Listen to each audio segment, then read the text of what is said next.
Feliz y bendecido día, aprendiendo un curso de milagros. El secreto de la verdadera oración es olvidarte de las cosas que crees necesitar. Pedir algo específico es igual que ver el pecado primero y luego perdonarlo. Del mismo modo, al orar pasas por alto tus necesidades específicas, tal como las ves, y las dejas en manos de Dios.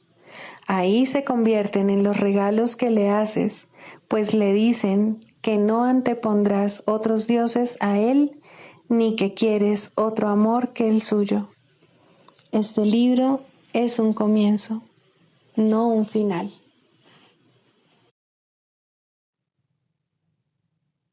Del prefacio, que postula, párrafo 5. El mundo que vemos refleja simplemente nuestro marco de referencia interno, las ideas predominantes, los deseos y las emociones que albergan nuestras mentes.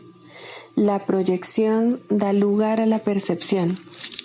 Primero miramos en nuestro interior y decidimos qué clase de mundo queremos ver. Luego proyectamos ese mundo afuera y hacemos que sea real para nosotros tal como lo vemos. Hacemos que sea real mediante las interpretaciones que hacemos de lo que estamos viendo. Si nos valemos de la percepción para justificar nuestros propios errores, nuestra ira, nuestros impulsos agresivos, nuestra falta de amor en cualquier forma que se manifieste, veremos un mundo lleno de maldad, destrucción, malicia, envidia y desesperación. Tenemos que aprender a perdonar todo esto, no porque al hacerlo seamos buenos o caritativos, sino porque lo que vemos no es real. Hemos distorsionado el mundo con nuestras absurdas defensas y por lo tanto estamos viendo lo que no está ahí. A medida que aprendamos a reconocer nuestros errores de percepción, aprenderemos también a pasarlos por alto, es decir, a perdonarlos. Al mismo tiempo nos perdonaremos al mirar más allá de los conceptos distorsionados que tenemos de nosotros mismos y ver el ser que Dios creó en nosotros como nosotros. Introducción. Este es un curso de milagros. Es un curso obligatorio. Solo el momento en que decides tomarlo es voluntario. Tener libre albedrío no quiere decir que tú mismo puedas establecer el plan de estudios. Significa únicamente que puedes elegir lo que quieres aprender en cualquier momento dado. Este curso no pretende enseñar el significado del amor, pues eso está más allá de lo que se puede enseñar. Pretende, no obstante, despejar los obstáculos que impiden experimentar la presencia del amor, el cual es tu herencia natural. Lo opuesto al amor es el miedo, pero aquello que todo lo abarca no puede tener opuestos. Este curso puede, por lo tanto, resumirse muy simplemente de la siguiente manera. Nada real puede ser amenazado. Nada irreal existe. En esto radica la paz de Dios. Capítulo 1. El significado de los milagros. Primero, principios de los milagros. Principio 17. Los milagros trascienden el cuerpo. Son cambios súbitos al dominio de lo invisible, más allá del nivel corporal. Por eso es por lo que curan.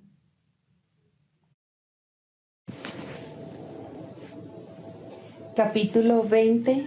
La visión de la santidad. 4.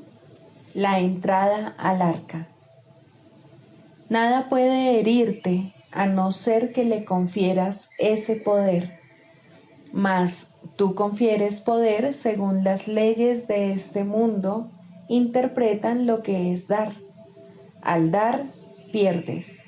No obstante, no es a ti a quien corresponde conferir poder a nada. Todo poder es de Dios. Él lo otorga Y el Espíritu Santo, que sabe que al dar no puedes sino ganar, lo revive. Él no le confiere poder alguno al pecado, que, por consiguiente, no tiene ninguno. Tampoco le confiere poder a sus resultados tal como el mundo los ve: la enfermedad, la muerte, la aflicción y el dolor. Ninguna de estas cosas ha ocurrido porque el Espíritu Santo no las ve ni le otorga poder a su aparente fuente. Así es como te mantiene a salvo de ellas. Al no tener ninguna ilusión acerca de lo que eres, el Espíritu Santo sencillamente pone todo en manos de Dios, quien ya ha dado y recibido todo lo que es verdad. Lo que no es verdad, Él ni lo ha recibido ni lo ha dado. El pecado no tiene cabida en el cielo, donde sus resultados serían algo ajeno a éste, y donde ni ellos ni su fuente podrían tener acceso. Y en esto reside tu necesidad de no ver pecado en tu hermano. El cielo se encuentra en él. Si ves pecado en él, pierdes de vista el cielo. Contémplalo tal como es, no obstante, y lo que es tuyo irradiará desde él hasta ti. Tu Salvador te ofrece solo amor, pero lo que recibes de él depende de ti. Él tiene el poder de pasar por alto todos tus errores, y en ello reside su propia salvación. Y lo mismo sucede con la tuya. La salvación es una lección en dar, tal como la interpreta el Espíritu Santo. La salvación es el redespertar de las leyes de Dios en mentes que han promulgado otras leyes, a las que han otorgado el poder de poner en vigor lo que Dios no creó. Tus desquiciadas leyes fueron promulgadas para garantizar que cometieses errores y que éstos tuviesen poder sobre ti al aceptar sus consecuencias como tu justo merecido. ¿Qué puede ser esto sino una locura? ¿Y es esto acaso lo que quieres ver en aquel que te puede salvar de la demencia? Él está tan libre de ello como tú, y en la libertad que ves en él, ves la tuya, pues la libertad es algo que compartís. Lo que Dios ha hecho obedece sus leyes y solo sus leyes. Es imposible que aquellos que las obedecen puedan sufrir las consecuencias de cualquier otra causa. Los que eligen la libertad experimentarán únicamente sus resultados, pues el poder del que gozan procede de Dios, y solo le otorgarán ese poder a lo que Dios ha dado, a fin de compartirlo con ellos. Nada excepto esto puede afectarles, pues es lo único que ven, y comparten su poder con ello, de acuerdo con la voluntad de Dios. Y de esta manera es como se establece y se mantiene vigente su libertad, la cual prevalece por encima de cualquier tentación de querer aprisionar a otros o de ser aprisionados. Debes preguntar qué es la libertad a aquellos que han aprendido lo que es. No le preguntes a un gorrión cómo se eleva el águila, pues los alicortos no han aceptado para sí mismos el poder que pueden compartir contigo. Los que son incapaces de pecar dan tal como han recibido. Ve en tu hermano, pues, el poder de la impecabilidad y comparte con él el poder que le has concedido para que se libere del pecado. A todo el que camina por la tierra en aparente soledad, se le ha dado un Salvador, cuya función especial aquí es liberarlo, para así liberarse él a sí mismo. En el mundo de la separación se le asigna esa función a cada uno por separado, aunque todos ellos son uno solo. Pero los que saben que todos ellos son uno solo, no tienen necesidad de salvación.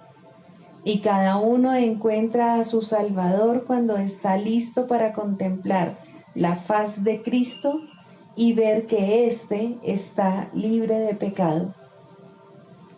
No es este un plan que tú hayas elaborado y no tienes que hacer nada, salvo aprender el papel que se te encomendó, pues aquel que conoce todo lo demás se ocupará de ello sin tu ayuda. Pero no pienses que él no tiene necesidad del papel que te corresponde desempeñar para que lo asista a él en lo demás, pues de tu papel depende todo el plan, y ningún papel está completo sin tu papel, ni tampoco puede lo que es todo estar completo sin él. El arca de la paz se entra de dos en dos. Sin embargo, el comienzo de otro mundo los acompaña. Toda relación santa tiene que estar aquí para aprender la función especial que le corresponde desempeñar en el plan del Espíritu Santo, ahora que comparte su propósito. Y a medida que este propósito se alcanza, surge un nuevo mundo en el que el pecado no tiene cabida y donde el Hijo de Dios puede entrar sin miedo y descansar por un rato para olvidar su esclavitud y recordar su libertad. Mas, ¿cómo iba a poder entrar a descansar y a recordar si tú no le acompañas? A menos que estés allí, él no está completo, y es su compleción lo que él recuerda allí. Este es el propósito que se te encomendó. No pienses que perdonar a tu hermano os beneficia solo a vosotros dos, pues el nuevo mundo en su totalidad descansa en las manos de cada dos seres que entren allí a descansar. Y mientras descansan, la faz de Cristo refulge sobre ellos, y ellos recuerdan las leyes de Dios, olvidándose de todo lo demás y anhelando únicamente que sus leyes se cumplan perfectamente en ellos y en todos sus hermanos. ¿Crees que podrías descansar sin ellos una vez que esto se haya realizado? No podrías dejar ni uno solo afuera, tal como yo tampoco podría dejarte a ti afuera y olvidarme así de una parte de mí mismo. Tal vez te preguntes cómo vas a poder estar en paz si, mientras estés en el tiempo, aún queda tanto por hacer antes de que el camino que lleva a la paz esté libre y despejado. Quizá te parezca que esto es imposible, pero pregúntate si es posible que Dios hubiese podido elaborar un plan para tu salvación que pudiese fracasar. Una vez que aceptes su plan como la única función que quieres desempeñar, no habrá nada de lo que el Espíritu Santo no se haga cargo por ti sin ningún esfuerzo por tu parte. Él irá delante de ti despejando el camino y no dejará escollos en los que puedas tropezar ni obstáculos que pudiesen obstruir tu paso. Se te dará todo lo que necesites. Toda aparente dificultad simplemente se desvanecerá antes de que llegues a ella.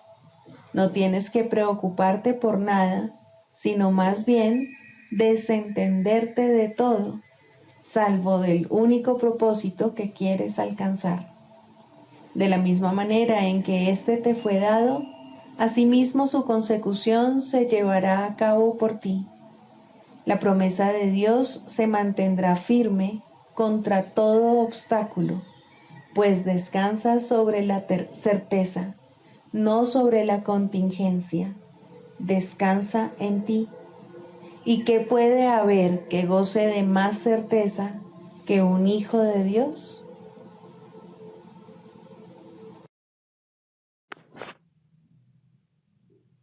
Libro de ejercicios, lección 30. Dios está en todo lo que veo, porque Dios está en mi mente.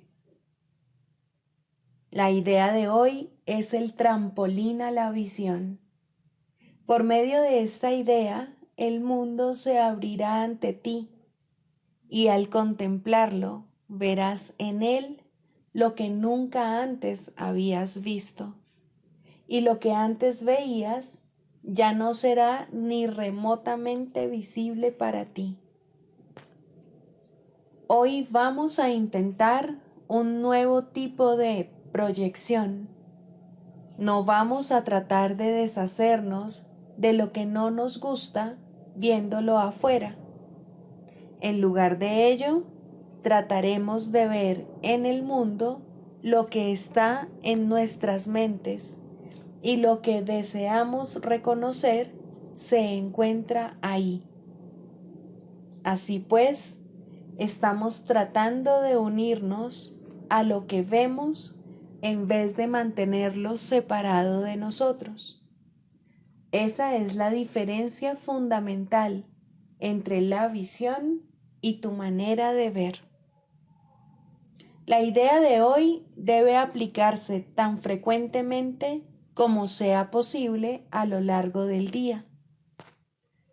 Cada vez que tengas un momento, repítela lentamente para tus adentros, mirando a tu alrededor y tratando de comprender que la idea es aplicable a todo lo que ves ahora o podrías ver ahora si estuviese al alcance de tu vista.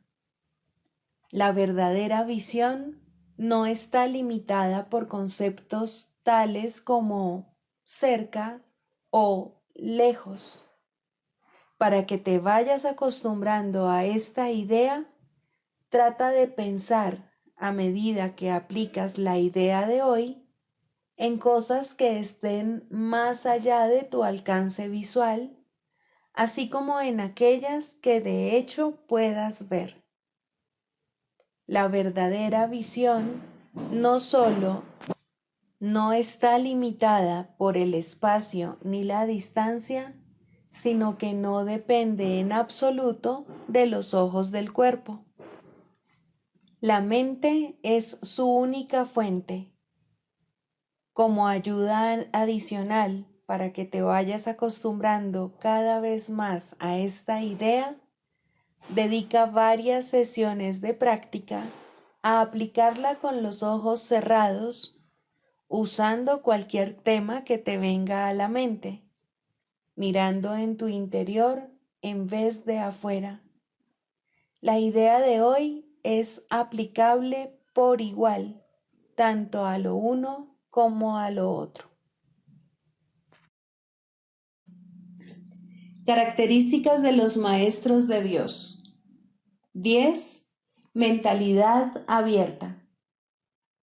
El papel central que ocupa la mentalidad abierta, quizá el último de los atributos que el maestro de Dios adquiere, puede entenderse fácilmente cuando se reconoce la relación que guarda con el perdón. La mentalidad abierta procede de una ausencia de juicios. De la misma manera en que los juicios cierran la mente, impidiéndole la entrada al Maestro de Dios, de igual modo la mentalidad abierta lo invita a entrar. De la misma manera en que la condenación juzga al Hijo de Dios como malvado, de igual modo la mentalidad abierta permite que sea juzgado por la voz de Dios en su nombre. De la misma manera en que la proyección de la culpabilidad sobre él lo enviaría al infierno, de igual modo la mentalidad abierta permite que la imagen de Cristo le sea extendida. Solo aquellos que tienen una mentalidad abierta pueden estar en paz, pues son los únicos que ven razones para ello. ¿Cómo perdonan los que tienen una mentalidad abierta? Han renunciado a todas las cosas que les impediría perdonar. Han abandonado realmente al mundo y han permitido que éste les sea restaurado con tal frescura y en júbilo tan glorioso que jamás hubiesen podido concebir un cambio así. Nada es ahora como era antes. Todo lo que antes parecía opaco y sin vida, ahora no hace sino refulgir. Lo que es más, todas las cosas les dan la bienvenida, ya que ha desaparecido toda sensación de amenaza. Ya no quedan tinieblas que oculten la faz de Cristo. Ya se ha logrado el objetivo.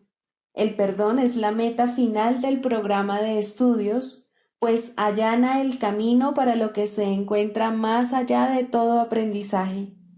El programa de estudios no hace ningún esfuerzo por excederse de su verdadero objetivo.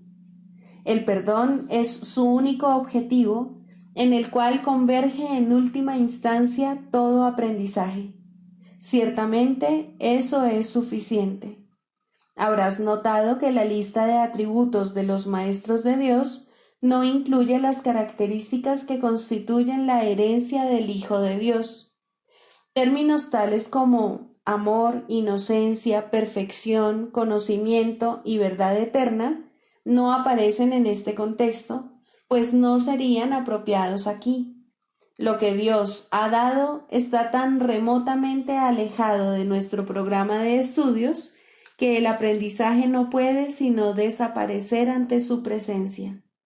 Sin embargo, mientras su presencia esté velada, el enfoque ha de centrarse necesariamente en el programa de estudios.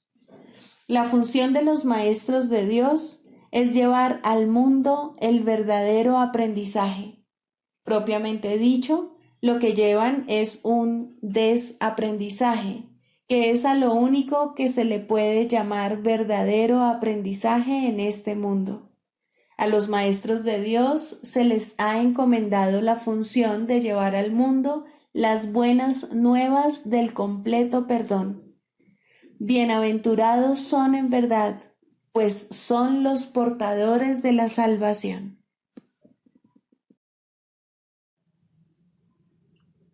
Manual para el Maestro, pregunta 16. ¿Cómo debe pasar el día el Maestro de Dios? Para un Maestro de Dios avanzado, esta pregunta es irrelevante. No tiene un programa fijo, pues las lecciones cambian de día en día. Pero el Maestro de Dios está seguro de una sola cosa: las lecciones no cambian al azar. Al darse cuenta de esto y entender que es verdad, el maestro descansa contento. Se le dirá cuál ha de ser su papel hoy, mañana y siempre. Y aquellos que compartan ese papel con él, le encontrarán para que juntos puedan aprender las lecciones de ese día.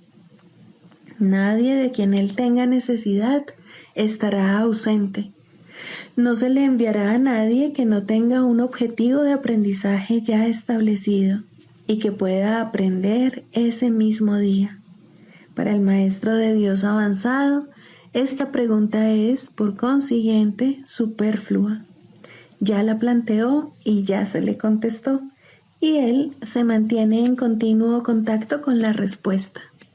Ya lo tiene todo y ve desplegarse ante él, seguro y libre de obstáculos, el camino que tiene que recorrer. Pero, ¿qué ocurre con aquellos que todavía no han alcanzado la certidumbre que él posee? Esos aún no están listos para una falta de estructura así. ¿Qué es lo que tienen que hacer para aprender a entregarle el día a Dios? Hay algunas reglas generales a seguir, aunque cada cual debe usarlas a su manera como mejor pueda. Las rutinas como tales son peligrosas porque se pueden convertir fácilmente en dioses por derecho propio y amenazar los mismos objetivos para los que fueron establecidas. Se puede decir, por lo tanto, que en términos generales es mejor comenzar el día bien. Siempre es posible, no obstante, comenzar de nuevo si no se comenzó debidamente. Con todo, es obviamente ventajoso comenzarlo bien y de esa manera ahorrar tiempo. En un principio es aconsejable pensar en función del tiempo, aunque este no es de ningún modo el criterio esencial, probablemente es el más fácil de observar al principio. Inicialmente se hace hincapié en ahorrar tiempo, que si bien sigue siendo importante a lo largo de todo el proceso de aprendizaje, se recalcará cada vez menos.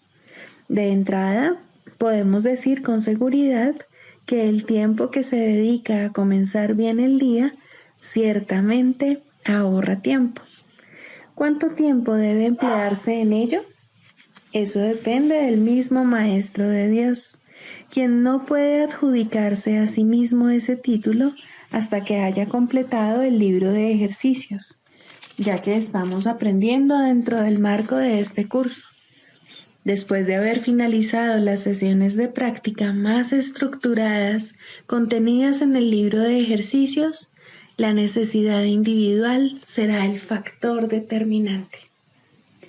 Este curso es siempre práctico. Puede ser que el Maestro de Dios no se encuentre en una situación que sea conducente a pasar unos minutos en un estado de quietud, nada más al despertarse. Si ese es el caso, que recuerde tan solo que su elección es pasar un ratito con Dios lo antes posible y que lo haga. La cantidad de tiempo que dedique a ello no es lo más importante. Uno puede fácilmente pasarse 1 hora sentado, inmóvil, con los ojos cerrados y no lograr nada. O bien puede, con igual facilidad, dedicarle a Dios solo un instante y en ese instante unirse a Él completamente. Quizá la única generalización que puede hacerse al respecto es la siguiente. Dedica un rato, lo antes posible, después de despertarte, a estar en silencio. Y continúa durante 1 o 2 minutos más después de que haya comenzado a resultarte difícil. Probablemente descubrirás que la dificultad disminuye y desaparece. En caso de no ser así, ese es el momento de parar. Por la noche se debe seguir el mismo procedimiento. Tal vez tu periodo de sosiego deba ser temprano en la noche, si no te es posible hacerlo inmediatamente antes de irte a dormir. No debes hacerlo acostado, es mejor estar sentado, en cualquier postura que prefieras. Habiendo completado el libro de ejercicios, seguramente habrás llegado a algunas conclusiones al respecto. Si te es posible un momento apropiado para dedicárselo a Dios, es justo antes de irte a dormir. Esto pone a tu mente en un estado de reposo y te aparta del miedo. Si te resulta más conveniente hacerlo más temprano, asegúrate al menos de no olvidarte pasar un rato, aunque sea solo un momento, en el que cierras los ojos y piensas en Dios. Hay un pensamiento en particular que debe recordarse a lo largo del día. Es un pensamiento de pura dicha, de paz, de liberación ilimitada porque todas las cosas se liberan dentro de él. Crees que has construido un lugar seguro para ti mismo. Crees que has forjado un poder que te puede salvar de todas las cosas aterradoras que ves en sueños. Pero no es así. Tu seguridad no reside ahí. A lo que renuncias es simplemente a la ilusión de que puedes proteger tus ilusiones. Ese es tu temor y solo ese. Qué insensatez estar atemorizado por nada, nada en absoluto. Tus defensas son inservibles, mas tú no estás en peligro. No tienes ninguna necesidad de ellas. Reconoce esto y desaparecerán, y solo entonces aceptarás tu verdadera protección. Cuán fácil y tranquilamente transcurre el tiempo para el Maestro de Dios que ha aceptado su protección. Todo lo que antes hacía en nombre de su propia seguridad ha dejado de interesarle, puesto que está a salvo y sabe que lo está. Tienen un guía que no le ha de fallar. No es necesario que haga distinciones entre los problemas que percibe, porque aquel a quien acude reconoce que no hay grados de dificultad en su resolución. Está tan a salvo en el presente como lo estaba antes de que su mente aceptase las ilusiones, y como lo estará cuando las haya abandonado. Su estado no cambia con la ocasión o con el lugar, porque todas las ocasiones y todos los lugares son uno para Dios. En esto reside su seguridad. No tiene necesidad de nada más. Con todo, habrá tentaciones a lo largo del camino que al Maestro de Dios aún le queda por recorrer, y tendrá necesidad de recordarse a sí mismo durante el transcurso del día que está protegido. ¿Cómo puede hacer eso? Especialmente en los momentos en que su mente está ocupada con cosas externas. Lo único que puede hacer es intentarlo, y su éxito dependerá de la convicción que tenga de que va a triunfar. Deberá tener absoluta certeza de que su éxito no procede de él, pero que se le dará en cualquier momento, lugar o circunstancia que lo pida. Habrá ocasiones en que su certeza flaqueará, y en el momento en que esto ocurra, el Maestro de Dios volverá a tratar, como antes, de depender únicamente de sí mismo. No olvides que eso es magia, y la magia es un pobre sustituto de la verdadera ayuda. No es suficientemente buena para el Maestro de Dios, porque no es suficientemente buena para el Hijo de Dios. Evitar la magia es evitar la tentación, pues toda tentación no es más que el intento de sustituir la voluntad de Dios por otra. Estos intentos pueden parecer ciertamente aterradores, pero son simplemente patéticos. No pueden tener efectos, ya sean buenos o malos, sanadores o destructivos, tranquilizadores o aterradores, gratificantes o que exijan sacrificio. Cuando el Maestro de Dios reconozca que la magia simplemente no es nada, habrá alcanzado el estado más avanzado. Todas las lecciones intermedias no hacen sino conducirle a este estado y facilitar el que este objetivo esté más cerca de reconocerse, pues cualquier tipo de magia, sea cual sea su forma, es simplemente impotente. Su impotencia explica por qué es tan fácil escaparse de ella. Es imposible que lo que no tiene efectos pueda aterrorizar. No hay nada que pueda sustituir a la voluntad de Dios. Dicho llanamente, a este hecho es al que el Maestro de Dios dedica su día. Cualquier otro sustituto que acepte como real tan solo puede engañarle, mas está a salvo de cualquier engaño si así lo decide. Quizá necesite recordar: Dios está conmigo, no puedo ser engañado. Quizá prefiera usar otras palabras, o solo una, o ninguna. En cualquier caso, debe abandonar toda tentación de aceptar la magia como algo verdadero y reconocer que no solo no es aterradora, ni pecaminosa, ni peligrosa, sino que simplemente no significa nada.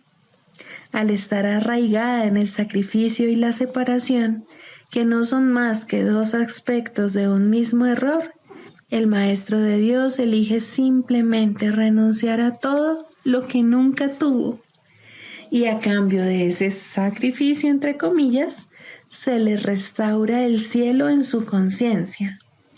¿No te gustaría un intercambio así? El mundo lo haría gustosamente si supiera que se puede hacer.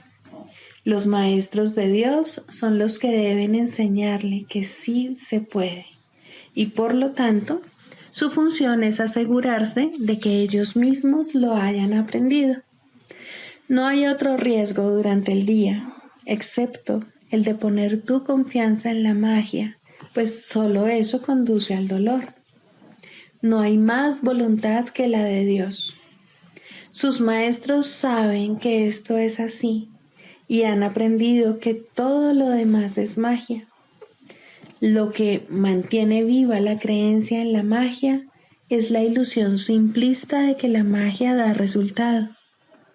Los maestros de Dios deben aprender a detectar las diversas formas de magia a lo largo de todo su entrenamiento, cada día y cada hora, e incluso cada minuto y cada segundo, y a percibir el hecho de que no significan nada. Cuando se las deja de temer, desaparecen, y así se vuelve a abrir la puerta del cielo, y su luz puede volver a irradiar sobre la mente que se encuentra en paz.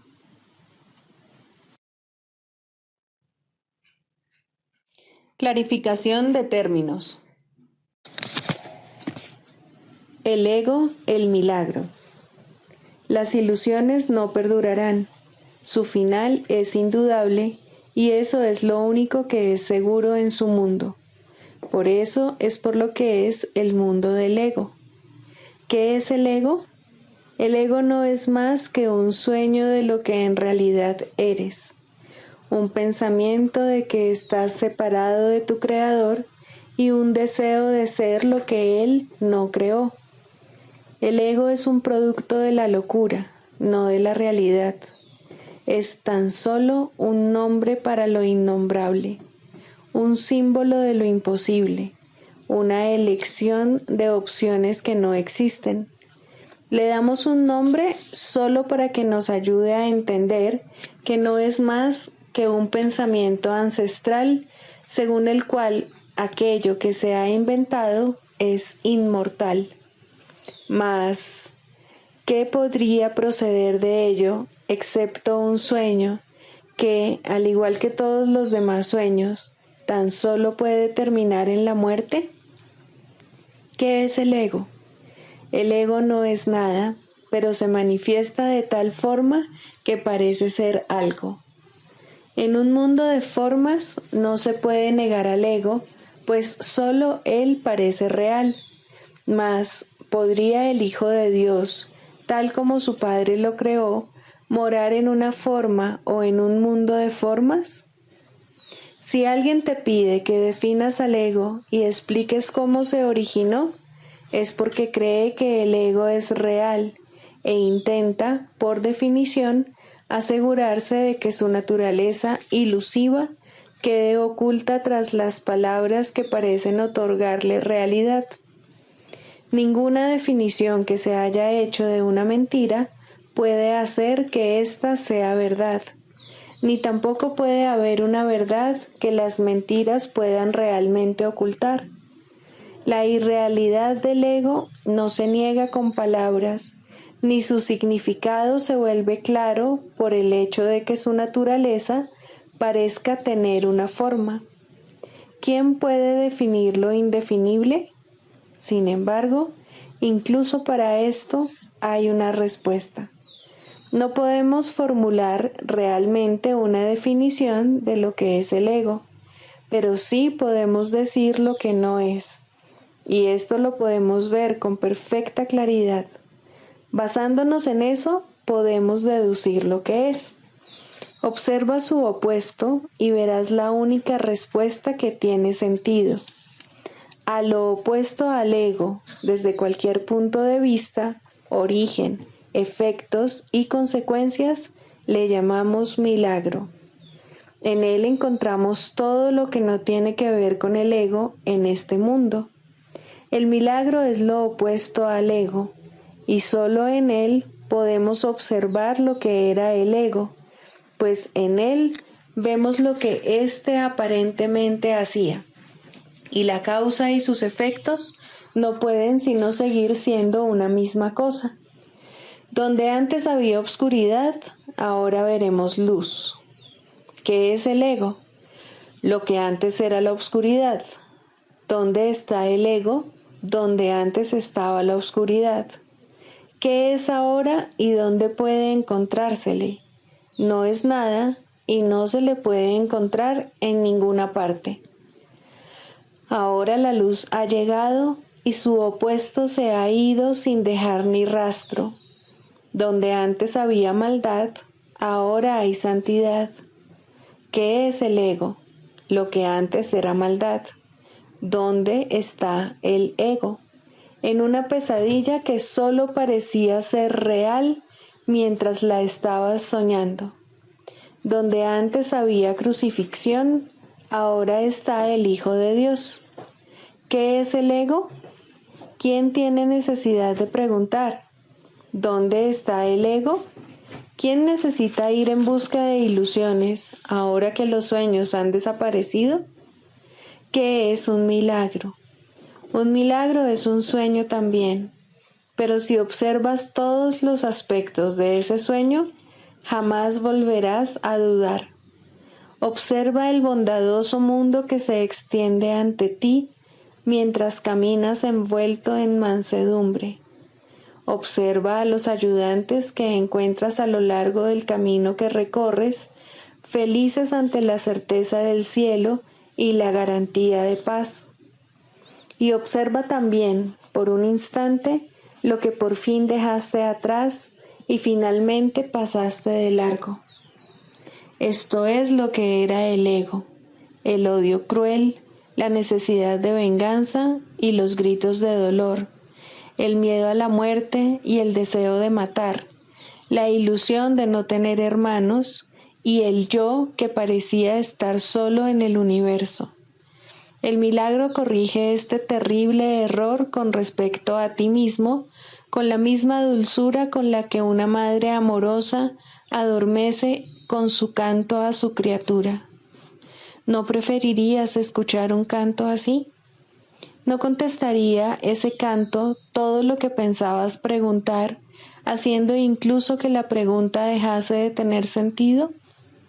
Tus preguntas no tienen respuesta, ya que han sido planteadas para acallar la voz de Dios, la cual nos hace a todos una sola pregunta.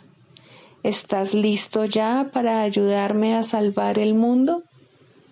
Pregunta esto en vez de preguntar qué es el ego, y verás un súbito resplandor envolver al mundo que el ego fabricó. Ahora no se le niega a nadie ningún milagro. El mundo se ha salvado de todo lo que tú pensabas que era, y lo que es ha sido siempre absolutamente puro y jamás ha sido condenado. El milagro perdona, el ego condena. No se necesita ninguna otra definición para ninguno de ellos excepto esta. Mas, ¿qué definición podría ser más cierta o estar más a tono con lo que es la salvación? Con esto, el problema y la respuesta se llevan una al lado del otro, y al estar finalmente juntos, la elección es obvia. ¿Quién elegiría el infierno de reconocer que eso es lo que está eligiendo? ¿Y quién no seguiría adelante un poco más cuando le ha sido dado comprender que el camino es corto y que el cielo es su meta? Segundo, el lugar de la religión en la psicoterapia.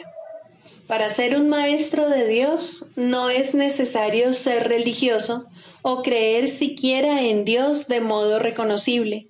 Es necesario, sin embargo, enseñar perdón en lugar de condenación. Aún en esto no se requiere completa consistencia, puesto que cualquiera que haya alcanzado este punto podría enseñar la salvación completamente en un instante y sin una palabra. No obstante, quien ha aprendido todas las cosas no necesita maestro, y los que han sanado no tienen necesidad de terapeuta. Las relaciones son aún el templo del Espíritu Santo y se perfeccionarán en el tiempo y se restituirán a la eternidad. La religión formal no ocupa ningún lugar en la psicoterapia, así como tampoco ocupa un lugar verdadero en la religión.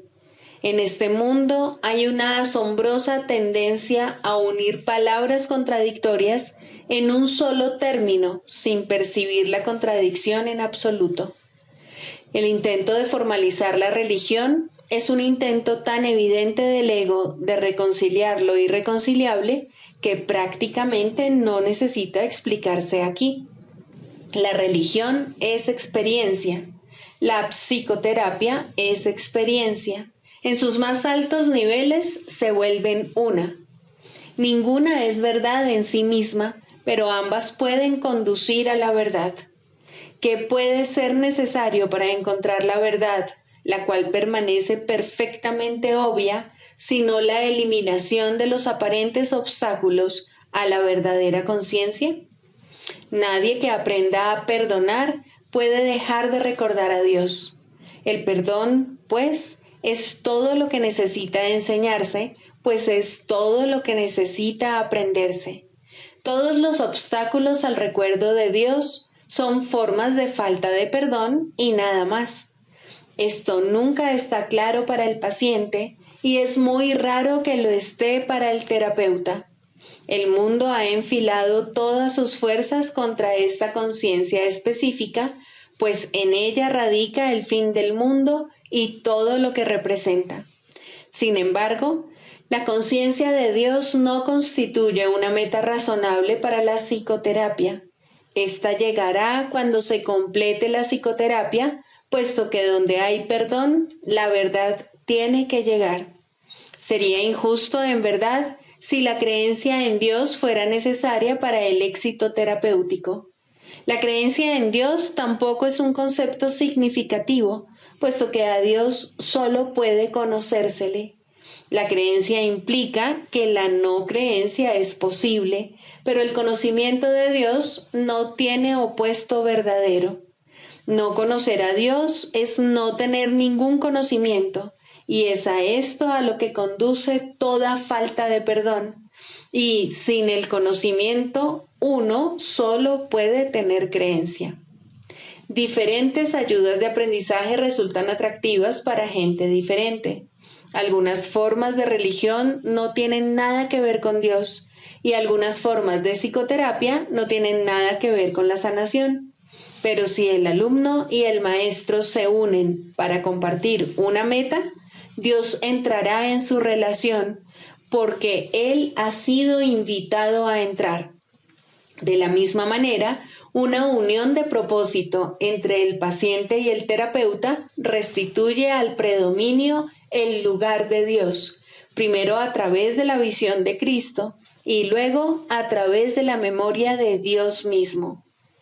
El proceso de la psicoterapia es el regreso a la cordura.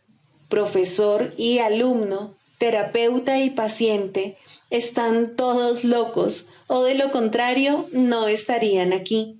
Juntos pueden encontrar un camino de salida, puesto que nadie encontrará la cordura solo. Si la sanación es una invitación a que Dios entre en su reino, ¿qué importa la manera como está escrita la invitación? ¿Importa el papel, la tinta o el bolígrafo? ¿O es el que escribe el que extiende la invitación? Dios llega a todos los que quieren restituir su mundo, pues han encontrado la manera de llamarlo. Si dos se unen, Él tiene que estar ahí. Cual sea su propósito, no importa, pero tienen que compartirlo completamente para que tengan éxito. Es imposible compartir una meta sin la bendición de Cristo, pues lo que no se ve a través de sus ojos está demasiado fragmentado para que tenga sentido. De la misma manera que la verdadera religión sana, la verdadera psicoterapia debe ser religiosa, pero ambas tienen muchas formas, pues ningún buen maestro utiliza la misma aproximación con todos los alumnos. Por el contrario, escucha pacientemente a cada uno y lo deja formular su propio currículo, no la meta de éste, sino la manera como puede alcanzar mejor la meta que se propone. Tal vez el maestro no piensa en Dios como parte de la enseñanza. Tal vez el psicoterapeuta no entiende que la sanación procede de Dios. Pueden tener éxito allí donde fallan muchos que creen que han encontrado a Dios. ¿Qué tiene que hacer el maestro para asegurar el aprendizaje? ¿Qué tiene que hacer el terapeuta para conseguir la sanación? Solo una cosa, el mismo requisito que la salvación pide de todos. Cada uno debe compartir una meta con alguien más y al hacerla, perder todo sentido de intereses separados. Solo cuando se hace esto es posible trascender los estrechos límites que el ego quiere imponerle al yo. Solo al hacer esto, maestro y alumno, terapeuta y paciente, tú y yo podemos aceptar la expiación y aprender a darla tal como se recibió. La comunión es imposible si se está solo. Nadie que permanece aparte puede recibir la visión de Cristo. Se le está ofreciendo, pero no puede extender su mano para recibirla. Que se aquiete y reconozca que la necesidad de su hermano es la suya propia, y que entonces satisfaga la necesidad de su hermano como suya y vea que éstas se satisfacen como si fueran una sola, porque lo son. ¿Qué es la religión sino un instrumento para ayudarle a ver que esto es así? ¿Y qué es la psicoterapia sino una ayuda en esa misma dirección precisamente? Es la meta la que convierte estos procesos en lo mismo, pues son uno en propósito y por consiguiente deben ser uno en los medios. El canto de la oración. Quinto, el final de la escalera. La oración es un camino a la verdadera humildad, y aquí se eleva lentamente una vez más y crece en fuerza, amor y santidad. Deja que abandone el suelo desde donde comienza a elevarse hacia Dios, y la verdadera humildad vendrá por fin a agraciar la mente que pensó que se enfrentaba al mundo sola. La humildad trae paz, porque no afirma que tú debas regir el universo ni juzgar las cosas en función de cómo tú quisieras que fuesen.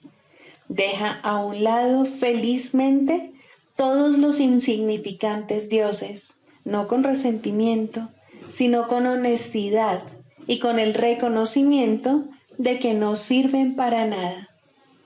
Las ilusiones y la humildad tienen metas tan dispares que no pueden coexistir ni compartir una morada donde pudieran encontrarse.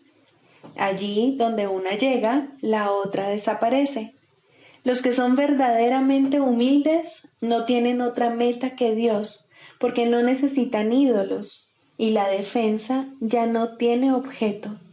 Los enemigos son inútiles ahora, pues la humildad no es confrontativa.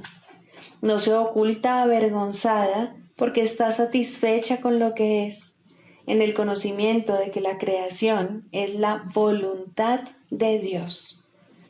Su falta de egoísmo es el ser, y esto es lo que ve en cada encuentro, en los que gustosamente se une a cada hijo de Dios, cuya pureza reconoce y comparte con él.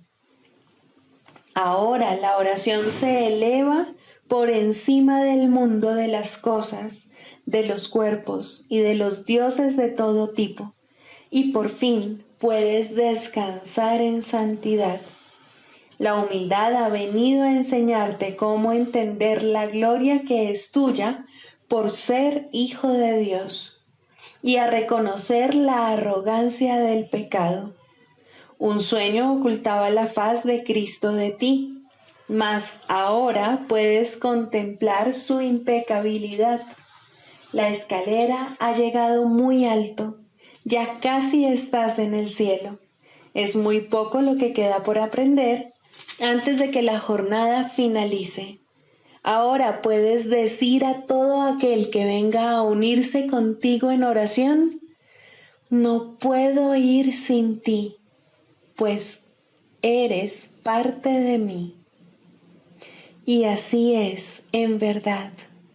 Ahora puedes orar solo por lo que realmente compartes con Él, pues has comprendido que nunca se marchó y que tú, que parecías estar solo, eres uno con Él. Este es el final de la escalera, pues ya no hay nada más que aprender. Ahora te encuentras ante el umbral del cielo con tu hermano a tu lado. Los jardines son amplios y serenos, pues ahí el lugar señalado para el momento en que debías venir ha estado esperando por ti desde hace mucho. Ahí finaliza el tiempo para siempre. En ese umbral, la eternidad misma se une a ti. La oración se ha convertido en lo que siempre estuvo destinada a ser, pues has reconocido al Cristo en ti. Sigamos a Jesús haciendo del perdón algo tan natural como respirar y algo tan vital como el aire. Amén.